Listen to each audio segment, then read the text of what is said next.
Fall is underway and we'll take a deeper look into a pumpkin patch. Also a silent auction that's for a good cause.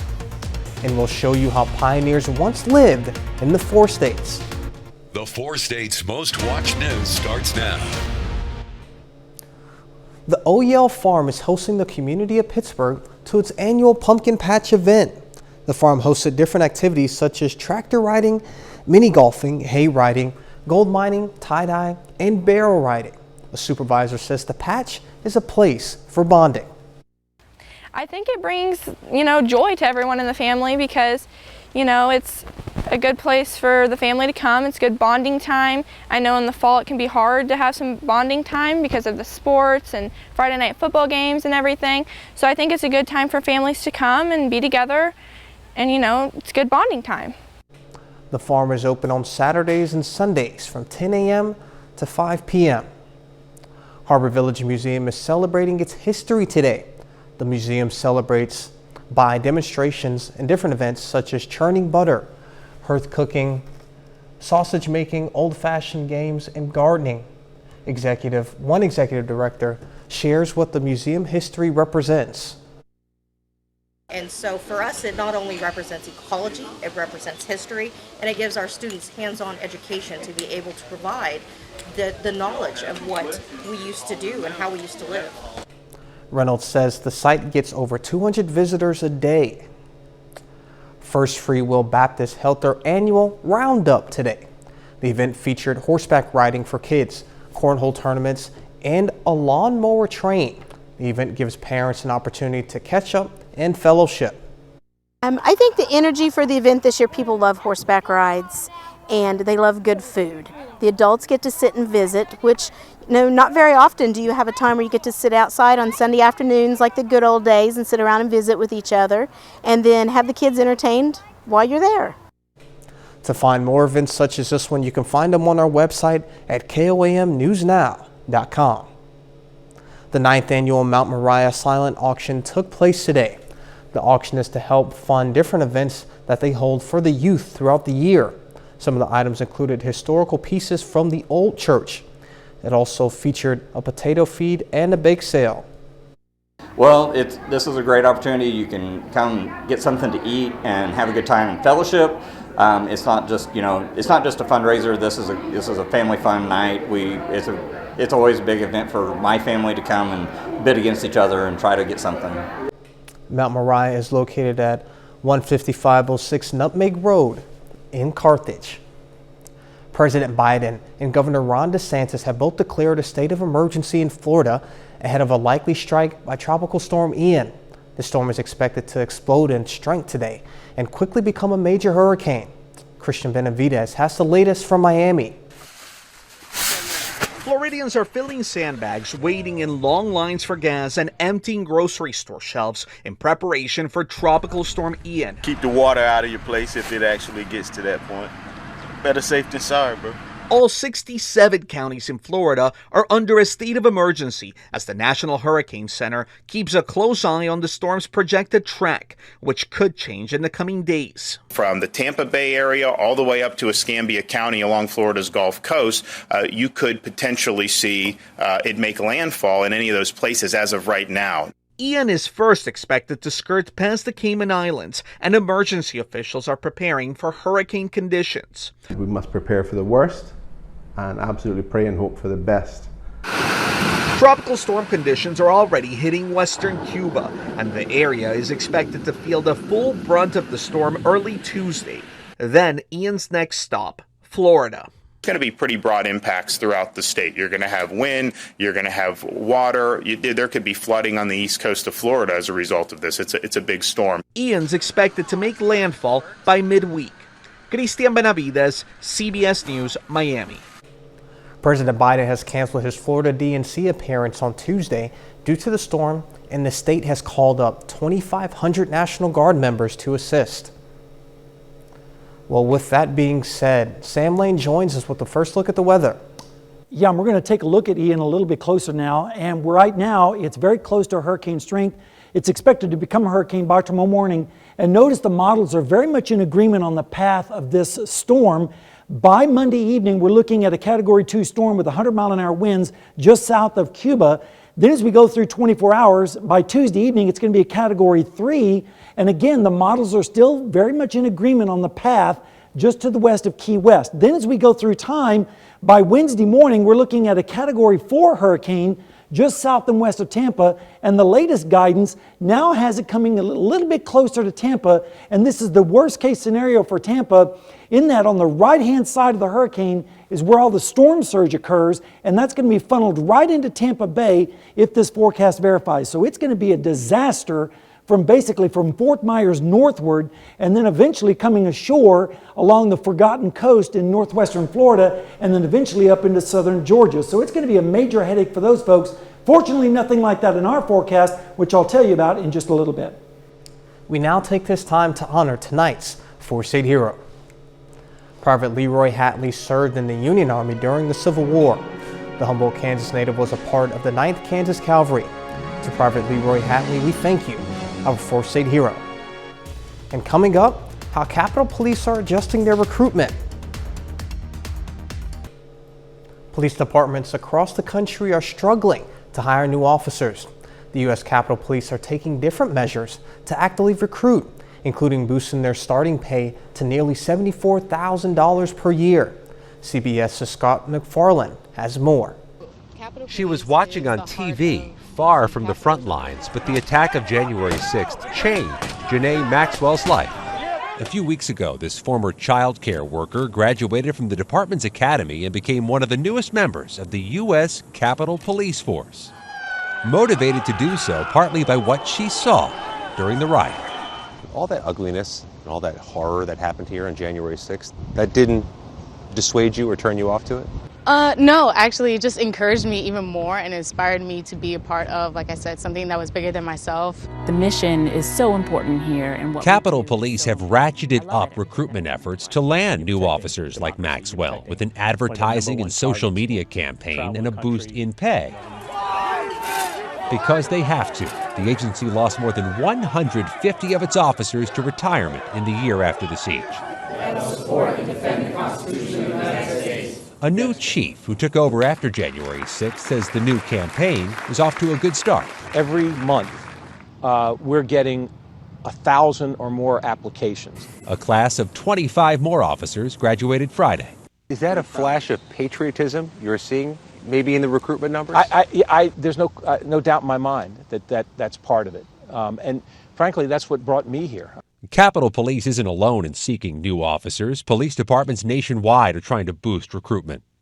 In a very tight market for labor, a CBS News review found in several major U.S. city and state police departments there are vacancies, dozens or hundreds fewer sworn officers than the departments are authorized to have. From Boston to Seattle and Oklahoma to Maryland, the battle for recruits is competitive. If you're a police recruit looking for work right now, there's a lot of suitors out there. Absolutely.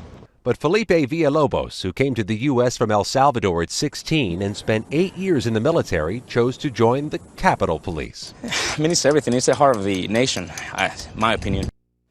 This agency, with more than 2,000 employees and more than a $500 million a year budget, also has a unique story to tell. Its officers retook the Capitol. Scott McFarland, CBS News, Washington. With recession fears growing, there's concern about the national housing market. And CBS's Mark Strassman explains why. Inflation stubbornly above 8%. The Dow ending this week below 30,000, vanished nearly 2 years of gains. Interest rates up 3 points in 6 months. And worse, we're all flying blind here. No one knows with any certainty where the economy will be a year or more from now. That uncertainty's now hitting us where we live. I do like these cabinets. In America's worsening housing crunch. Over that 2-year feeding frenzy to overpay. Many buyers shudder at mortgage rates above 6%, the highest in 14 years. What's even more significant is how much sellers are pulling back. If you borrowed money at 3% to buy a house, you're never going to leave. Another issue, so-called shelter inflation. Surging home prices and rents racing faster than wages. We're going to be feeling this. It's not just one part of the country, it's almost all parts of the country. Moody's Analytics says more than half of America's largest regional markets are significantly overvalued by 25% or more. 210 out of 413 markets, many pandemic boom towns. Moody's number 1, Boise. Home prices 72% too high. Other overvalued areas, Austin, Charlotte, Las Vegas, and Phoenix. I expect national house prices nationwide, across all these markets, to probably fall about 10% peak to trough, over the next year or two. But in much of America, affordable housing's an ongoing crisis. Many experts say that should improve slowly if the Fed can nudge supply and demand into a healthier place and confidence in the economy can find a new home of its own. The Fed has already indicated it's going to keep raising interest rates beyond current levels. So whatever pressures America's housing market is feeling now will only get more intense. Mark Strassman, CBS News. Later, how a woman king and avatars are competing. And we're going to take a look at radar as well as your 7-day forecast, which includes some changes. We'll have that right after this.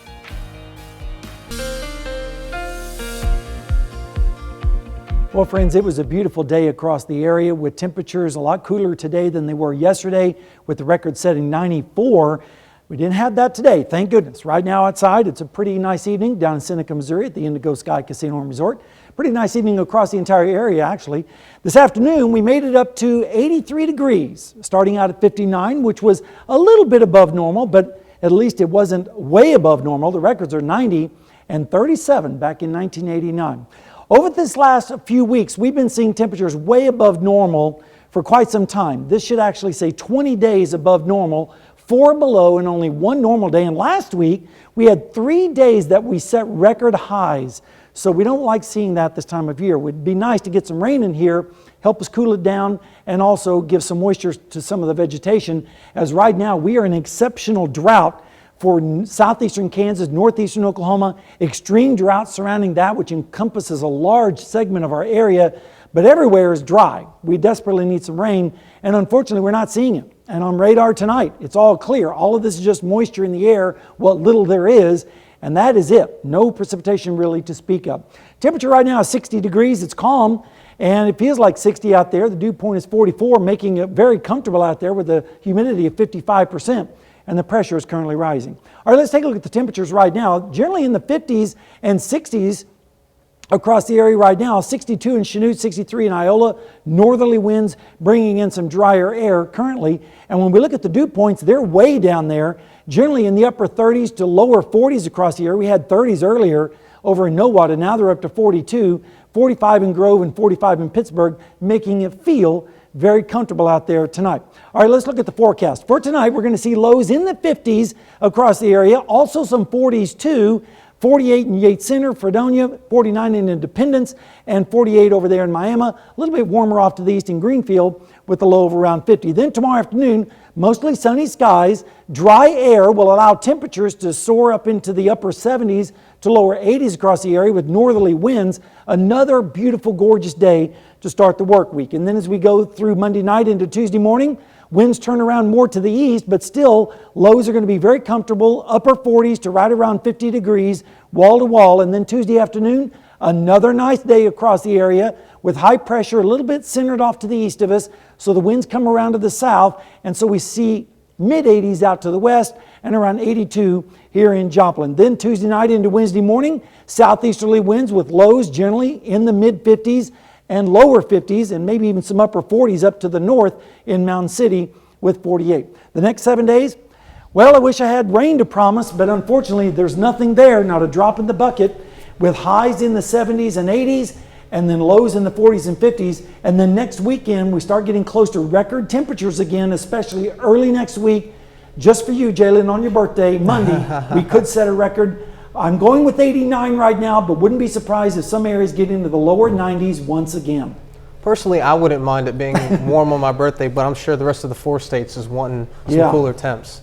Yeah, it'd be nice. And I'm sure that makes Danny's job a lot easier with cooler temps being out in the field all the time. You're welcome. All right, thank you, Sam. You're welcome. And coming up in sports, Missouri Southern wins its 3rd straight game this weekend. We'll take a look at a few notable performances from Saturday, plus the Royals erupt for an 11-run inning. Those highlights and more next.